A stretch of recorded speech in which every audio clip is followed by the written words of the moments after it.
Para mí es un gusto saludarles de nuevo en nuestro podcast escolar. Profe, ¿ahora qué hago? Estoy contenta de en esta tarde estar acompañada con los estudiantes de cuarto B de nuestro Colegio Adventista Ricardo Greenwich en nuestra emisora Semillas de Fe. El día de hoy tenemos un tema controversial. A nivel mundial se ha hablado mucho acerca de lo que son las finanzas, sobre todo las finanzas personales y todo lo que tiene que ver con la educación financiera.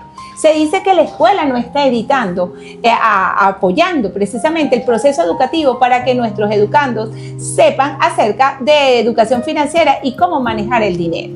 Se han escrito muchos libros como Padre Rico, Padre Pobre, Escuela de Negocios, un sinfín de bestsellers que hablan acerca del tema. Pero esta tarde tenemos un invitado especial, un invitado de nuestra casa.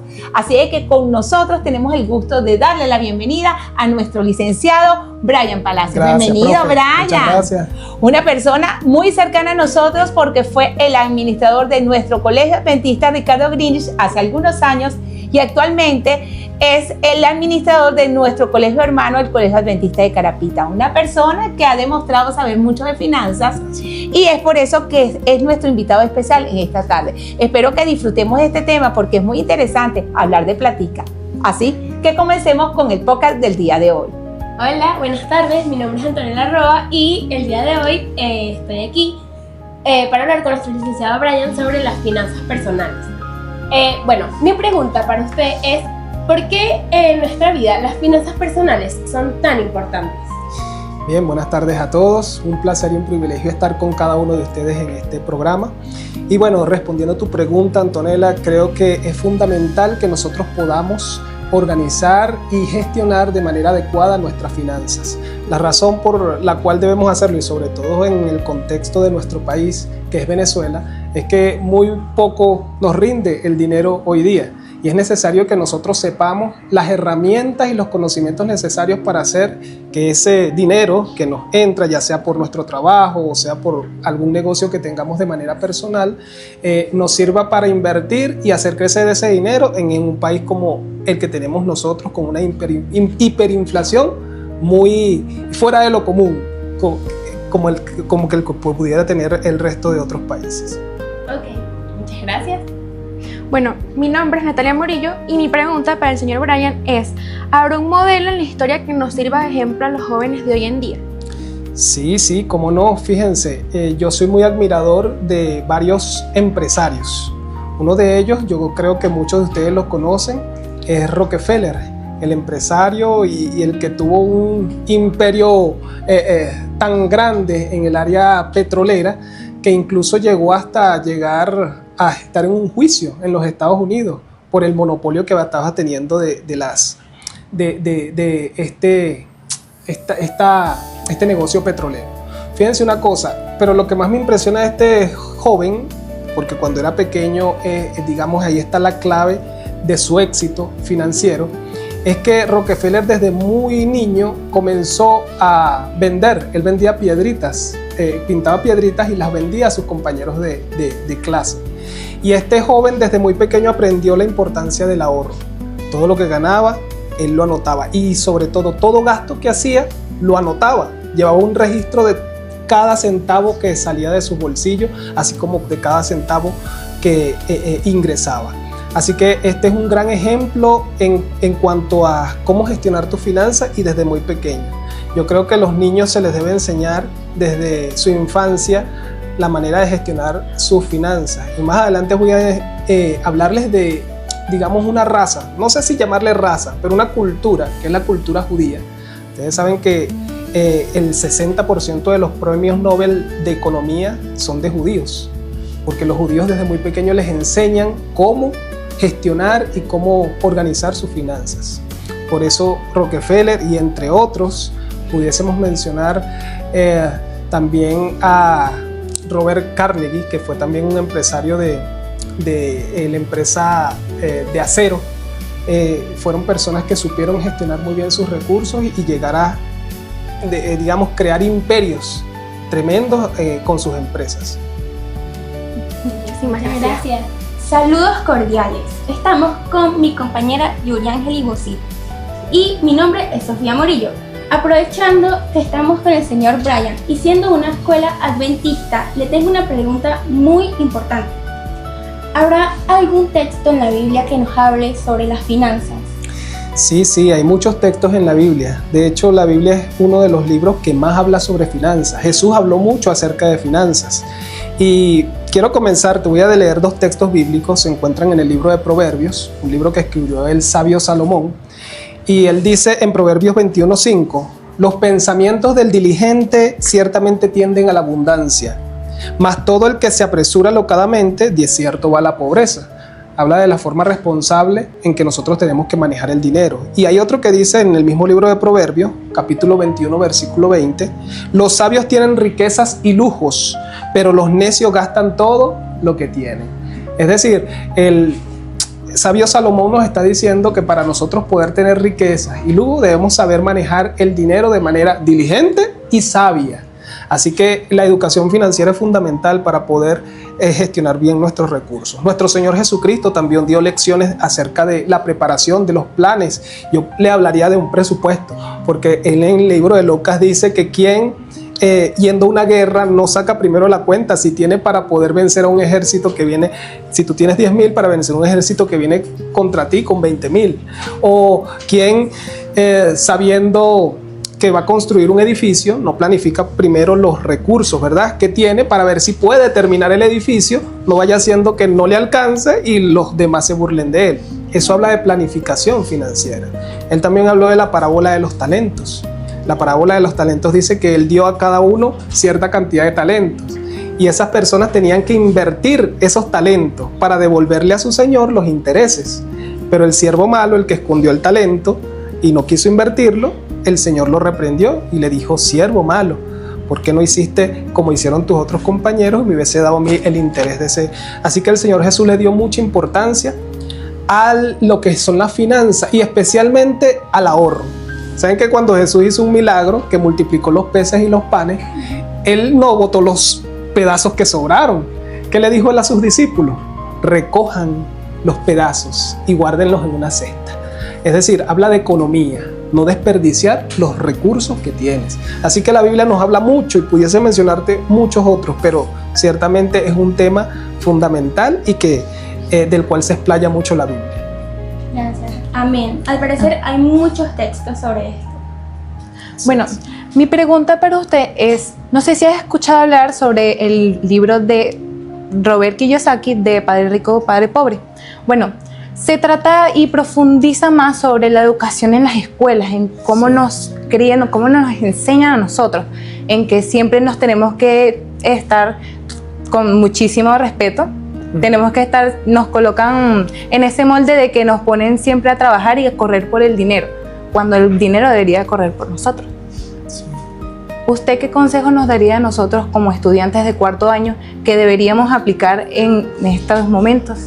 Sí, fíjense, yo leí ese libro, Padre Rico, Padre Pobre, y realmente Robert Kiyosaki le da mucha importancia a la educación financiera. De hecho, él menciona allí que en las escuelas actualmente no se enseña educación financiera, pero cuando llegamos a la edad adulta nos vemos que es algo fundamental en nuestra vida.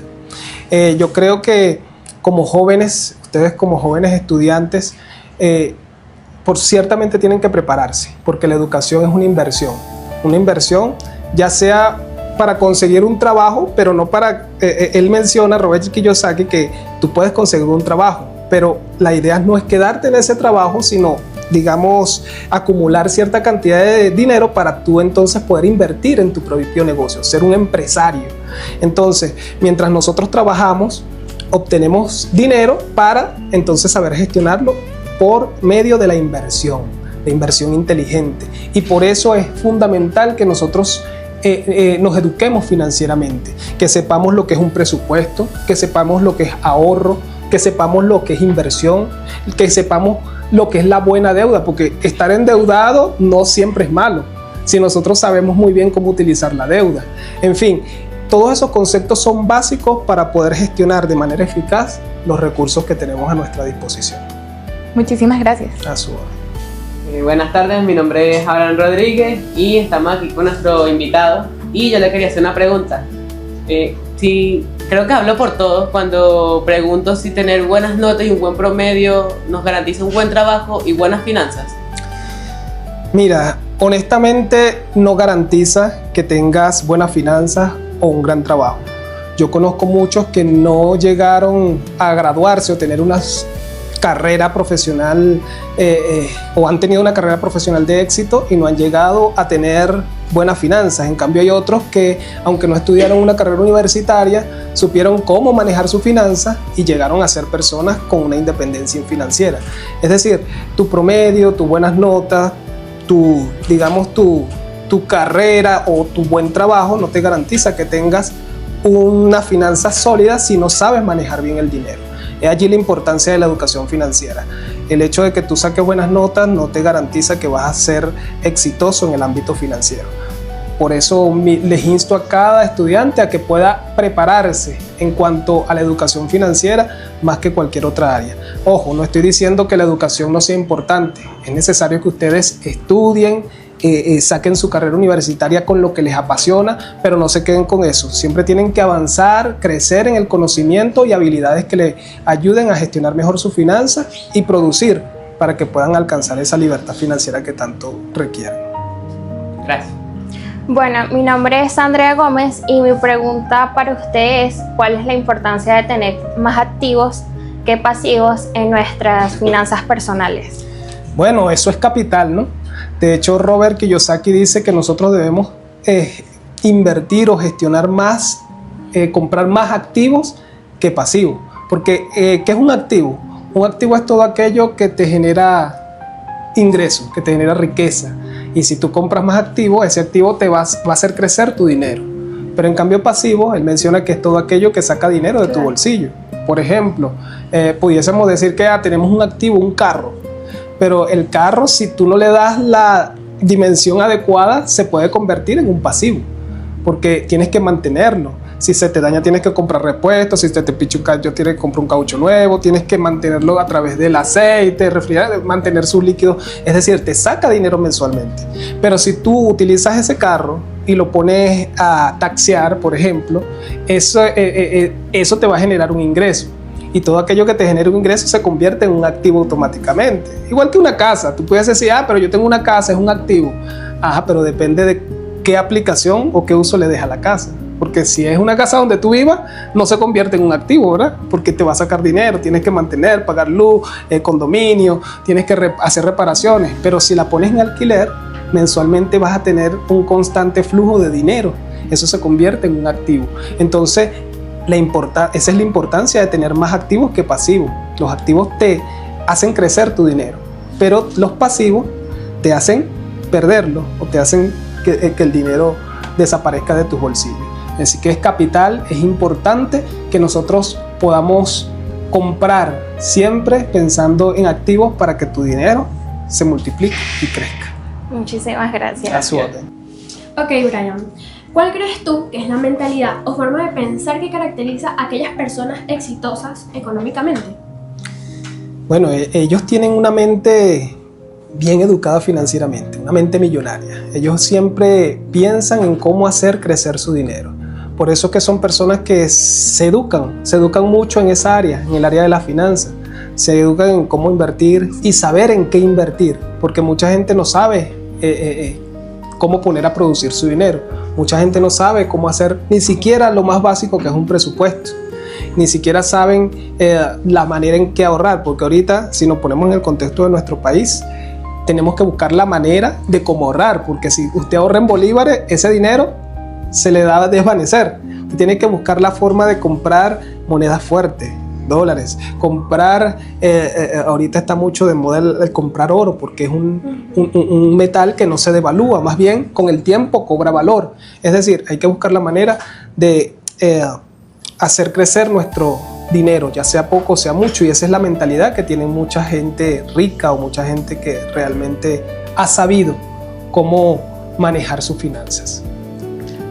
Bueno, Brian, yo te quería preguntar, ¿qué crees tú a futuro que sea más importante? ¿Tener un puesto de un negocio o tener un trabajo? Mira, yo creo que el trabajo debiese ser un trampolín. Usted tiene que comenzar a trabajar, porque si usted no trabaja, ¿cómo va a obtener ingresos? Y si usted no tiene ingresos, ¿cómo va a gestionar su finanza? Entonces yo pienso que ciertamente el trabajo es importante, pero no lo vean como la única forma en que ustedes van a vivir o ganarse la vida, sino una vez que ustedes tengan una base, un capital, puedan invertir, puedan crear su propio negocio, invertir en un negocio que los pueda hacer finalmente dejar el trabajo y poder dedicarse a eso, porque realmente la única forma de poder ser ricos realmente es saber trabajar el dinero. Y un negocio, una empresa es una de las maneras más eficaces para poder hacer eso. Ok, gracias. Hola, soy Bercia Ortega y en este momento le vamos a hacer unas preguntas al licenciado. Licenciado, ¿cuál cree usted que son los secretos que tienen los judíos en su economía? Mira, el pueblo judío es un pueblo exitoso económicamente. Yo creo firmemente que es porque tienen a Dios. Desde pequeños han aprendido de finanzas. Y fíjense que ellos tienen una filosofía muy particular, ¿no? Ellos quieren hacer crecer su economía, su dinero para ayudar a otros. Ellos piensan que mientras más prósperos son, mayor posibilidad tienen de ayudar a otras personas. Si ustedes se ponen a ver, los grandes millonarios del mundo tienen origen judío. Por ejemplo, el creador de Facebook, Mark Zuckerberg, es judío. El creador de Amazon, Jeff Bezos se llama, también tiene origen judío. Entre otros personajes del mundo de las finanzas que son extremadamente ricos. Y muchos de ellos desde pequeños son educados en la educación. Fíjense, los padres judíos no le dan dinero a sus hijos como quizás lo harían los padres aquí en Venezuela para que gasten. Ellos le dan un buen porcentaje, un buen dinero a sus hijos para que ellos lo gestionen. Es decir, ellos les enseñan a crear un presupuesto, les enseñan cómo ahorrar, les enseñan a invertir, de manera que lo que ellos le dan, sus hijos desde pequeños sepan cómo hacerlo crecer. Por eso muchos judíos son exitosos económicamente y nosotros pudiésemos mencionar al pueblo judío en la Biblia. En medio de un desierto, este pueblo tenía que sacrificar diariamente su ganado y digamos el ganado eran los activos de esa gente o los recursos que tenía, y sin embargo esa gente nunca empobreció, al contrario, llegaron a ser cada vez más prósperos. Tenemos el caso de Abraham, que era rico en la Biblia. Tenemos el caso de Job, que eran siervos fieles de Dios y eran personas ricas. Es decir, ellos contaban con la bendición de Dios. Así que los judíos tienen también digamos, el triángulo de la finanza. Ellos dedican parte de sus finanzas para sus necesidades básicas, parte de sus finanzas para los negocios y parte de sus finanzas también para el ahorro. Y un porcentaje bien alto lo utilizan para el negocio, porque ellos saben que la única manera de hacer crecer su dinero es invirtiendo y creando riqueza a través de un negocio, a través de la inversión. Ok, mi nombre es Vincent Contreras y yo le quería preguntar a usted para usted, ¿qué es la libertad financiera? Mira, la libertad financiera es para mí la capacidad de poder generar dinero sin tener que preocuparme por el trabajo. Eso es lo que se llaman ingresos pasivos. Es decir, que aunque yo no esté en el negocio, aunque yo no esté trabajando, me está produciendo renta el dinero que yo invertí o el negocio que tengo sin necesidad de que mi presencia esté en ese lugar. Cuando yo me despreocupo y mis necesidades son cubiertas sin necesidad de yo trabajar, ahí puedo yo decir que tengo libertad financiera. O sea, me estoy generando recursos sin necesidad de yo estar presente, de asistir a un trabajo 8 horas al día, sino que aunque no trabaje, los recursos llegan y sigo generando recursos para cubrir todas mis necesidades. Gracias. A su orden. Buenas, mi nombre es Isaac Cedeño y mi pregunta para usted, señor Brian, es ¿qué es un presupuesto? Oye, excelente pregunta. Pensé que no me iban a hacer esa pregunta en ese podcast, pero eso es fundamental para saber a dónde va tu dinero. Miren, la gente cree que los presupuestos es solamente para las grandes empresas.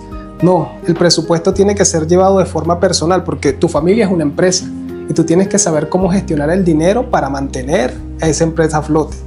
Mira, el presupuesto personal es un hábito que nosotros tenemos que adoptar diariamente.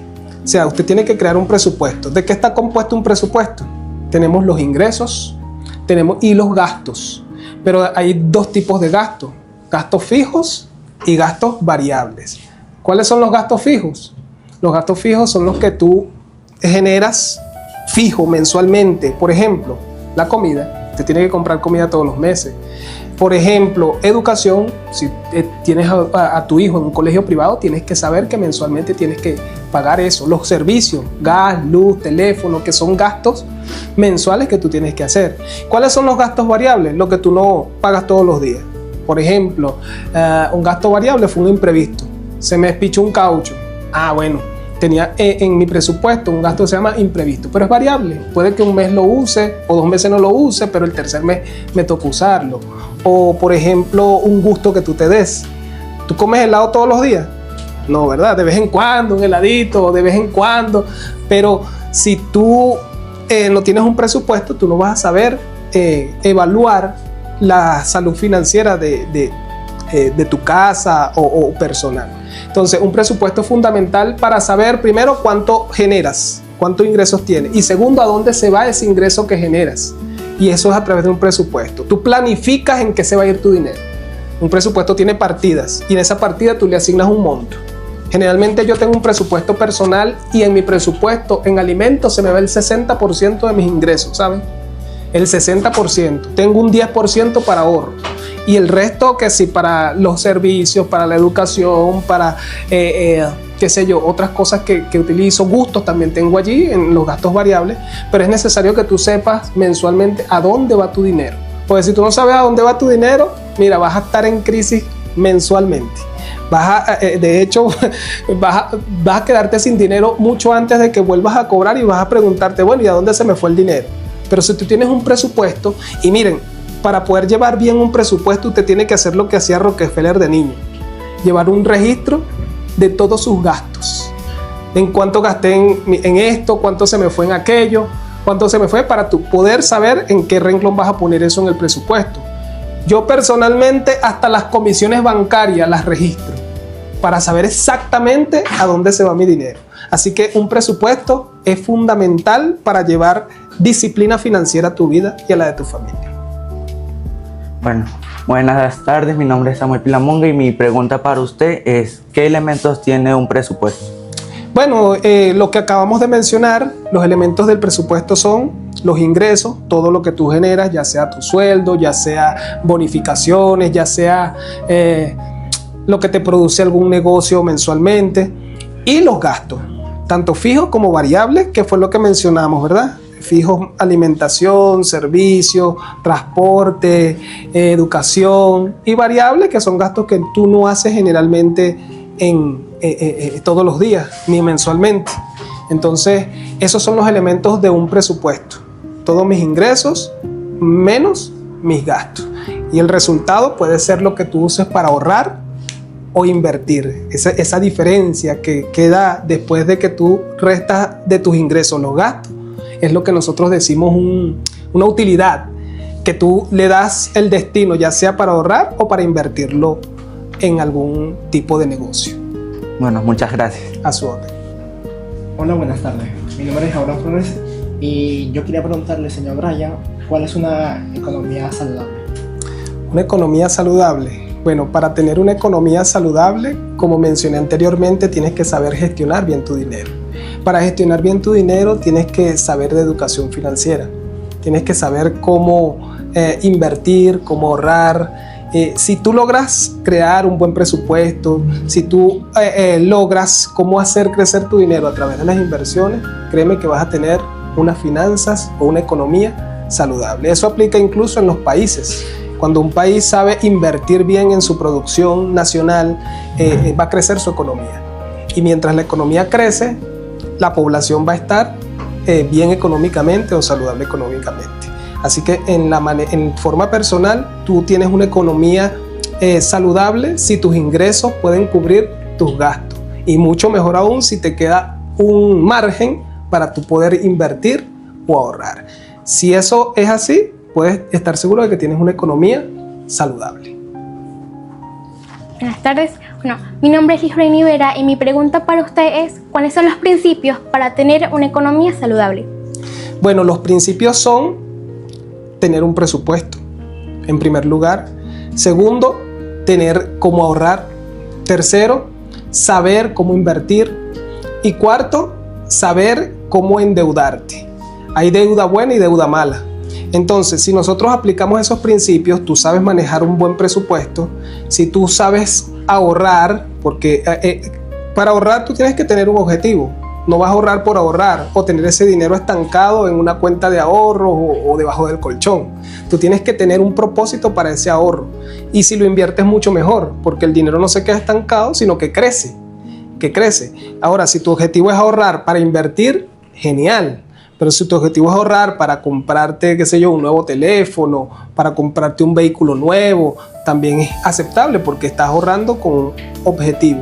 Es decir, estos principios te van a ayudar a tener una economía más estable. Si sabes hacer eso, si gestionas eso de forma correcta, con conocimiento y habilidad, créeme que tu economía va a ser saludable. Muchas gracias. A su orden. Continuando con el tema sobre la educación financiera, quería preguntarle a usted, ¿qué hay de diferencia entre una deuda buena y una deuda mala? Fíjense, la diferencia entre la deuda buena y la deuda mala es con relación a la manera en que la usas. Por ejemplo, si la deuda mala es, por ejemplo, cuando tú quieres comprarte un teléfono y en lugar de utilizar los recursos que te genera tu empleo, tú decides pedir un préstamo. Cuando pides un préstamo, por supuesto, tienes que pagar intereses. Pero lo que tú vas a comprar, en este caso el teléfono, no te va a producir ninguna renta para tú poder cubrir la deuda que tienes. Esa deuda resulta mala, porque además de que tienes que pagar el préstamo, tienes que pagar intereses por ese préstamo. Ya sean, podemos poner la compra de un teléfono, como la compra de un carro, como la compra de cualquier cosa que no te vaya a generar ningún tipo de retorno. Pero la deuda buena la usan mucho los empresarios, los ricos. La deuda buena es aquella que en la cual tú adquieres para para producir más ingresos. Tú tienes un negocio, pero lo que tienes no te alcanza para expandir o crear una nueva sucursal o un nuevo punto de venta. Entonces tú adquieres un préstamo porque sabes que ese otro negocio o ese nuevo punto de venta te va a generar renta, no solamente para pagar la deuda, sino también para que te quede una utilidad. Eso sería una deuda buena. Y los ricos usan mucho esa deuda. Pero los pobres muchas veces nos endeudamos sin tener, digamos, la capacidad de poder retornar ese dinero que estamos gastando, porque es un gasto, ¿verdad? Al final de cuentas. Esa es la diferencia. Bueno, mi nombre es Aaron Rodríguez y para finalizar mi pregunta es, ¿cuál es el error financiero que cometen comúnmente los adultos que nosotros podamos evitar? Mira, para mí uno de los errores que cometen los adultos es no tener un presupuesto. Yo creo que muchas personas no saben manejar un presupuesto personal. Otro de los errores que yo pudiese considerar es, creo que muchos de ustedes lo han escuchado, los gastos hormigas. Son pequeñas cosas que uno va comprando diariamente que parecen pequeñas, pero cuando llegamos a final de mes vemos que esa deuda se convierte en una deuda grande. Y muchas veces nos quedamos, oye, pero ¿por qué si no hice muchos gastos? Porque esos pequeños gastos se van acumulando hasta convertirse en una gran bola. Yo creo que esos dos errores financieros son los principales que cometemos las personas, los seres humanos, al momento de manejar nuestras finanzas. Si supiéramos llevar un plan financiero como es un presupuesto, nos iría mucho mejor en nuestras finanzas. ¿Verdad? Así es. Vale. Bueno, para nosotros fue un privilegio, Brian, que hayas estado con nosotros en esta tarde, precisamente porque sentimos que en nuestra educación hay un vacío con respecto a lo que es la parte financiera. Estamos agradecidos, nos dimos cuenta que los muchachos tenían unas preguntas súper profundas, Brian, ¿verdad que sí? Sí, señor. Y llenas de mucho conocimiento y de expectativa. Entonces, bueno, querido público, gracias por de verdad sintonizar nuestro podcast. Estamos agradecidos también de que puedan vernos a nosotros a través de nuestra emisora Semillas de Fe, y recuerden siempre que las finanzas son parte de nuestra educación. Así que debemos todo el tiempo tener un presupuesto, que fue uno de los aprendizajes que tuvimos en esta tarde, y sobre todo tratar de que nuestra economía esté basada en el amor, el servicio y sobre todo en que podamos con nuestros recursos poder ayudar a otros. Que Dios les bendiga y estoy súper contenta de que nuestros estudiantes de cuarto B esta tarde hayan podido decir con gran énfasis, profe, ¿y ahora qué hago? Pero con mi finanza. Feliz tarde.